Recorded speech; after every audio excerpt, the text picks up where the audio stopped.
So last week, I talked about dings to self-esteem and gave examples that I saw as a plastic surgeon.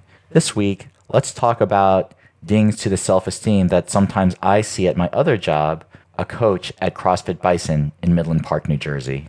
The gym is definitely a place where your self-esteem can rise or plummet depending on the situations and what you let affect you.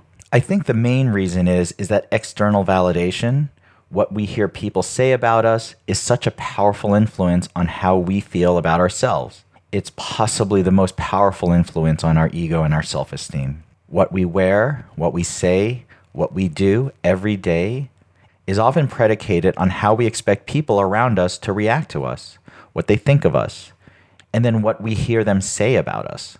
And this is all tied up with our egos. Regardless of how much we try not to worry about what others think, that self-doubt creeps into our head one way or another. So here's a personal example of how other people around us ding our self-esteem. One athlete in class after workout asked me half seriously, half joking, "Sam, are you sure you didn't skip around?" And this was after I beat him very handily in a workout. And I actually self-doubted myself because sometimes I do miscount. And so I sat there for a while afterwards thinking maybe I did miscount. And I went through that workout about 5 times in my head before I decided, no, I did count accurately. But that guy was definitely trying to ding my self-esteem. Probably because he felt dinged himself because I beat him. And unfortunately, a lot of people, including me sometimes, rely on the external to judge how we should feel about ourselves. And beating someone on a workout or having someone beat us many times can affect how we feel how we did in a workout. Whether that's a healthy situation or not really depends. This is just one example where people beat up on each other's self-esteem at the gym all the time. Sometimes it can be even a backhanded compliment, such as, "Dude, you killed the workout. It was nothing but burpees, man." And I'm thinking like the only skill I have is burpees.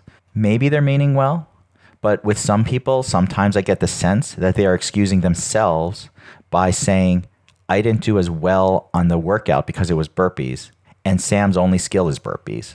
So of course he beat me, and my self-esteem is preserved." And sometimes I even find myself playing into it where someone compliments me, and I play it off by saying the exact same thing. "Well, it was burpees, and that's the only thing I'm good at." Instead of being gracious and accepting compliments, I'm actually dinging my own self-esteem. It's sometimes crazy how our brains work that way. The key is recognizing these situations and dealing with them. Not by confronting others, but understanding everyone is just trying to build themselves up. And unfortunately, sometimes it's at the expense of others. Insecurity will make people say and do things which may try to ding our self-esteem, but only if we fail to see it and we don't let it slide off of us. We know who we are, and we need to remind ourselves, and we should feel secure in that. I felt myself falling into that same pattern just 2 days ago. The first part of the workout was hang power cleans and burpees. The RX weight was 185 pounds for the hang power cleans, which for me would be a huge struggle to do even 2 in a row. So I went into the gym thinking I might scale to 165, but during the warm-up, even 135 felt awful, and so I scaled the weight to 155 pounds. And I thought I'd be able to move quickly. Well, it turned out I didn't.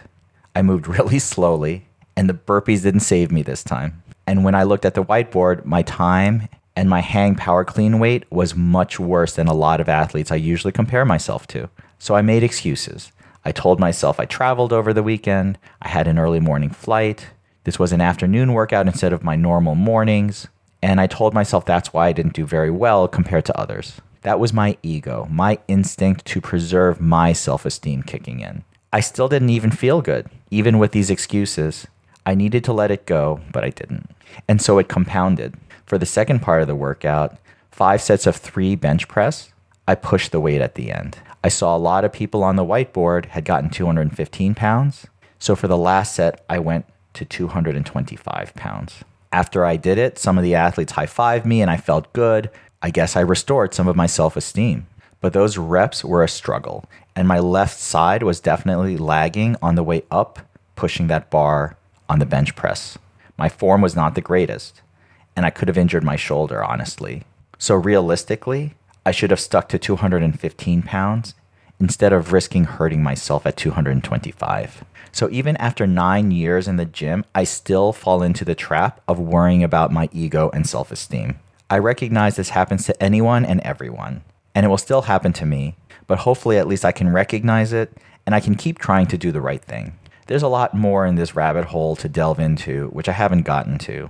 Like, how much do we need to look into the external rewards and winning for self-validation? I know a lot of athletes that judge their self-worth by how they rank. Or on the flip side, situations as a coach where I will intentionally ding someone's self-esteem to try to motivate them. So there's so much more to talk about in the future. Are there situations, either by yourself or with others, where you find yourself acting or reacting because of your ego or self-esteem? How did you deal with it? I would love to hear other people's experiences. Please DM me at Botox and Burpees on Instagram, and thanks very much.